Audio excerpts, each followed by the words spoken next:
If you haven't seen any of my other videos, I have reviewed the Heimdallr Sea Shepherd. It's kind of a tuna can homage, and I had two. I accidentally bought two because I'm a donut. But I bought two, and one had a great bezel and one had a really stiff, iffy bezel. And I've sent that back for a refund. And I sold the other one on eBay because I need more money to buy more Heimdallrs, as it seems. So I bought this one in this video to see if their SKX homage is any good. Is the fit and finish up to the standard I'm hoping it will be? Is it just a spec monster and then it doesn't have anything else going for it? Well, you're going to have to watch this video to find out. I hope you enjoy, and I'll see you shortly.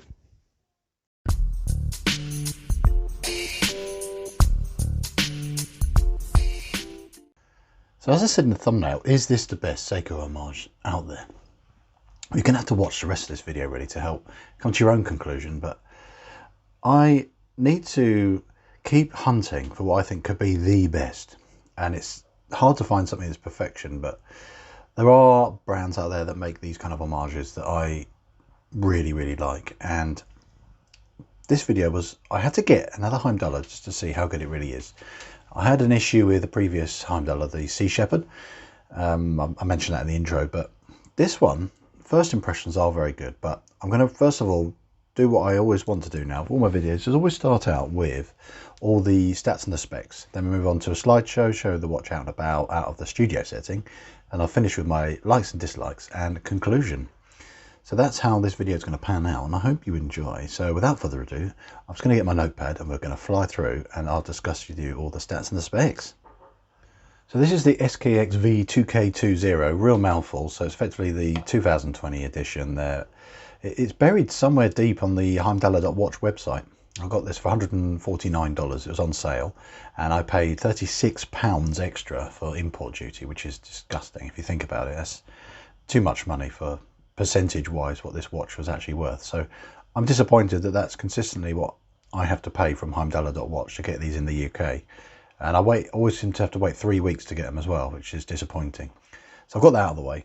Let's talk about the stats now, as I promised, before I keep waffling too much. But we've got the weight is quite heavy, size down to me. I took 3 links out, and it's 181 grams size to me, and there's 195 with all the links in. I reckon you could have an 8.5 inch wrist and wear this no problem. And there's a few more links you can take out. So there's quite a few links. Sorry, I'll keep it in camera. So yeah, there's loads of links you can take out. It's a pin and collar system, so you know there. So that's the weights out the way, and then thickness wise, the height, that's 13.7. The cases are 42. The lug to lug, which is there to there, is really stubby at 46, and it's only another 4mm in length if you include these solid end link parts here, so it wears really short on the wrist. Then the lugs are 22mm. They don't taper much, only taper down to 20 at the deploy and clasp, which jumps back up to 22 again. And as you can see, it's assigned deploy and clasp. The clasp is milled as well. It's all very nice. So that's very good. So let's just show you what this looks like on my 7-inch wrist. So it fits really well, really comfortable, and doesn't feel top heavy. It's well balanced, and I can get this to fit me really well. So now we're going to move on to all the materials that this watch is made of and the specifications. So everything's 316L stainless steel, mixture of brushed and polishing, as you can see. Solid end links. Then we've got screwed case back that's all been beautifully etched. The logo and a few spec details on there, mixture of the frosting and the polishing. Ceramic bezel insert, loomed pip, sapphire glass which is flat, and the loom is, I think it's BGW9, it's a nice blue colour, I'll show you that shortly. The movement is an NH36, which is a workhorse movement made by Seiko in Malaysia, and it's very accurate, very reliable. It's 21,600 beats, I think. It's a relatively low hertz, 6 beats a second. It's a great movement. So that, I feel that's covered the stats and the specs enough for you to know what to expect just from looking at this watch here now. So what I want to move on to now is a nice outdoor section to show you the watch out and about in action, out of the contrived sort of studio setting, if you will. Just show it looking a bit more like how it's going to be when you're wearing this out in day-to-day life.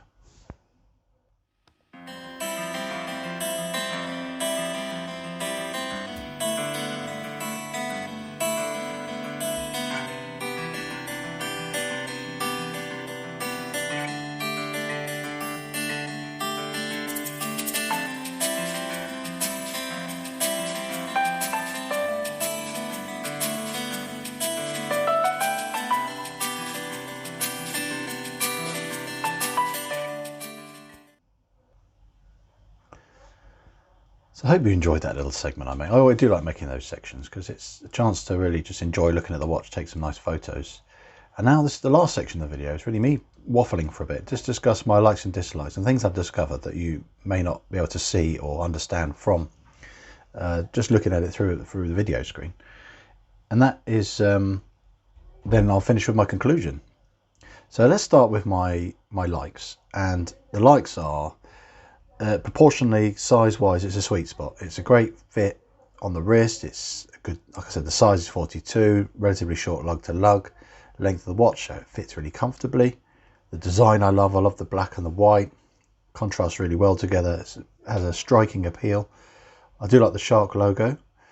I love the loom. That's the thing I need to show you now, because that is one of my big likes.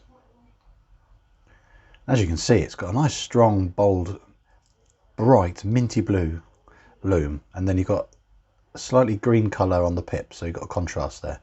So yeah, it's a real positive. I do like the materials. In fact, it's ceramic, and you've got sapphire. It's all stainless steel. The bezel action is nice, very snappy, 120 click. I do like that. There's a little bit of play in it, as you can see. I have felt better, but at least it's easy to turn. You've got a nice grip on this bezel. It's really nice action, and it grips so easily. And that's what you want it to be. If you're going to use a bezel, you don't want to be struggling with it. And it all lines up, which is another real positive. Lines up absolutely perfectly. I do like that white dial. It just looks so smart, and it's nice that because the NH36 generally 99% of the time you get them, they have the white date and date complication. And this blends in beautifully with the dial. It's like it was designed for it. Works really well. I do like its fit and finish. It is really good. It's very smooth. Polishing's good. The transitions are great. The brushing is really smooth. Very good. They've done a good job with the fit and finish. But we're going to move on to my dislikes now, because there's a few annoying little niggles. And I'll go back to that bezel. It is a bit wobbly. You see, there's the play. It's not great. It feels okay. I felt better, but if you rush it, it sounds like it's going to break. Or it feels like it's going to break or jump out of the ratchet mechanism. It just feels a little bit unrefined. And the other thing is, this doesn't sit properly in the bezel insert. As you can see, it's sticking proud there, and I don't want to have to take it out just to re-stick it. And neither should you, because you do notice it, because this side, as you can see, it is totally flush, and this side it is sticking up. So I'm not too happy about that. The other thing I've noticed from wearing the watch, and best thing to do to review a watch is wear it a while, and you notice these things. This isn't very legible. It's hard to see the watch at a glance, because even though these hands in some lights look like they're black, they're not. They are silver. And when the light hits them, they reflect a lot, and then they almost blend in with the dial. So, and look at the second hand, it's got a huge white tip on it. It's just cost cutting really, because they use this there's a black dial version of this watch, so it would contrast really well with that. But the white dial, they should have had black hands to help contrast against it. So it's a bit tricky to see and read it, which is a bit of annoyance when it should be a legible watch. I don't like that they've put Divers 200 on there, because it isn't a Divers 200, and you shouldn't technically put divers on a watch unless it is a dive watch. You have to pay a lot of money when you do research and development for Seiko and Citizen and the like. They go through the ISO testing process to be allowed to say Divers 200. Water resist is fine. If it said resist 200 or just 200 meters, that's okay. But to say Divers 200, it's not a Divers 200. I wouldn't trust it at that depth. It's probably okay for recreational snorkeling and things like that, but it's just an annoying bugbear with the inconsistencies with branding and things they put on dials, such as, and that's the other thing I dislike a bit. As much as I like the shark logo, and they nickname these Sharkies, it's very common, but it's a Heimdallr, as we've seen under here. I'll show you again. Heimdallr on there, Heimdallr underneath. Heimdallr is the Norse god of keen sight, and he blows the Gjallarhorn before Ragnarok. It's a brief little history lesson there, and I don't understand how that links. I know it's sea based in its story. That mythology, how does it link with Sharkey and sharks? Consistency would have been better if it had a Gjallarhorn on it, or it had a Norse helmet or something, or even Thor's hammer, I don't know. That would have linked with the name Heimdallr more, whereas a shark doesn't. There's no link with sharks and sharkies and things like that to do with Norse mythology. So that is something I'm just a bit confused about. That's what you get with these Chinese branding exercises, is they kind of just throw things in a pot and hope it works. A bit like my cooking. Then, oh, sorry, not the camera, I get really close. The second hand, it's a bit of a snotty bit on the end. It's just a bit unrefined. You can see it there. It's just a bit weird. The fit and finish though is exceptionally good, but you get the odd little bit that's a bit unrefined, like there you can see. And the bracelet feels a little bit sharp on the edges here. It's not sharp as in it's going to slice your hand off. It's not. It's just, that's the only rough bit I can find. But otherwise, overall, it's not bad. So the answer to my original question, is this the best Seiko homage or SKX homage? No, it's not. Because there's a few little niggles which, as much as I love the aesthetics of this watch, me personally, I don't think it's got that X factor that takes it to the next level, which is what I'm looking for. And if you want to know what is my favourite so far, say SKX homage, it's this. If you haven't seen the review for this yet, check it out. I'll get them side by side. This isn't meant to be a comparison video. The reason why this is better is because all the flaws of this watch, the Islander, doesn't have.